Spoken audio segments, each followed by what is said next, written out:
was really funny, Brandon.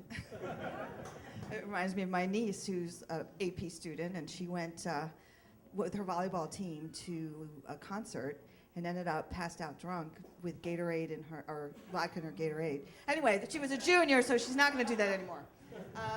That's not my story. I actually have a few short stories to share. I was a teacher for 2.5 years and a substitute for 2 years before and 2 years after, and it was the best birth control I've ever had. So I had come back from Russia in 1999. I was a marketing director for Remy Cointreau, so I sold booze to the mafia and the rich Russians. So when I moved across country from Pennsylvania to California, I didn't know what to do with my life. And the Russian market collapsed, and Gallo was out in Modesto. So I thought to myself, okay, they need teachers. California has a shortage of teachers. All I need to do is take the California Basic Educational Skills Test, get my TB done, and make sure I'm not a child molester through the FBI. And then they threw me into a classroom.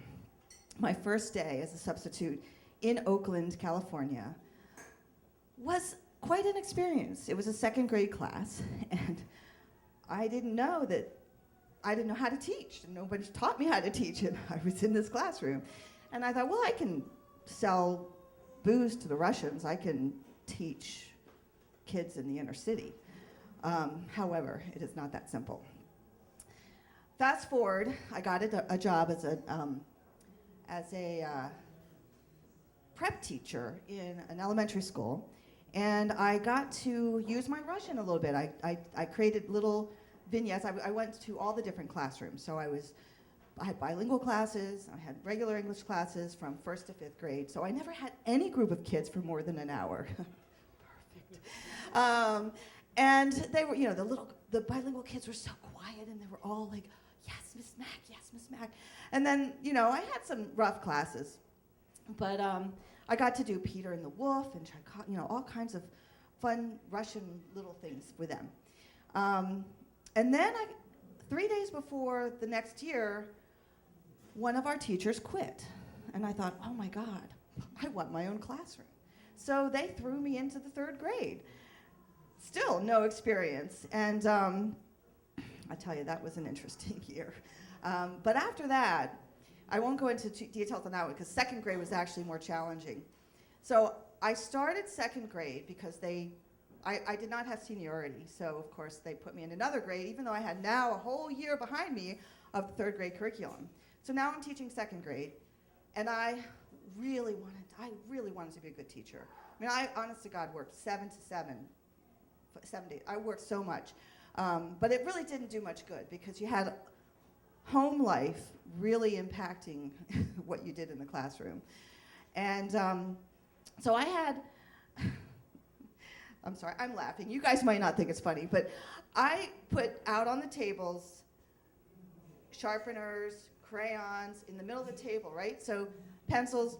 And so the first day, all these kids are in the class, and I'm thinking I'm, the teacher, right? And I'm looking around, and I'm realizing, oh my God, they're sharpening the pencils. Like, just sharpening the pencils down to nothing. I'm like, okay, sharpeners are gone. and it was kind of like that. I mean, teaching is really learning. It's totally not teaching. And if I actually shared some of my substitute experiences, like being locked in the soundproof music room at 3 o'clock with a flight to Russia the next day, and all the kids were leaving and laughing. And there's only one kid, God bless his soul, who was slow in packing up his backpack, who opened the door for me. Okay, so that was fun. And then the day where I used my cell phone to discipline a kid and called the parent, it was not the parent to call. Because the next day, she came in with her mother and her sister, and they sat in the back of the classroom with their arms like this, watching everything I did. And then, when I walked out, they followed me down the hall And I have never been more scared in my life. And the other time where Kevin, sweet little Kevin, is standing at the window, wrapping the blind around his waist, opening the window and threatening to jump out. So, I share this with you because who are the teachers in the room? Raise your hand if you're a teacher. Nobody's a teacher? None of you? There's a teacher. I am buying you a drink, okay? Because teachers have a hell of a hard job, and they're not really appreciated. And I'll tell you, the other day I opened a box of CDs with pictures, and there was one that had the pictures of all the little kids of my second grade class. And I was like, wow, you know, they're real little people, and I loved them. As hard as it was, I loved them. And I really wonder where they are today. I mean, they'd be teenagers now, but anyway, that's it. Thanks.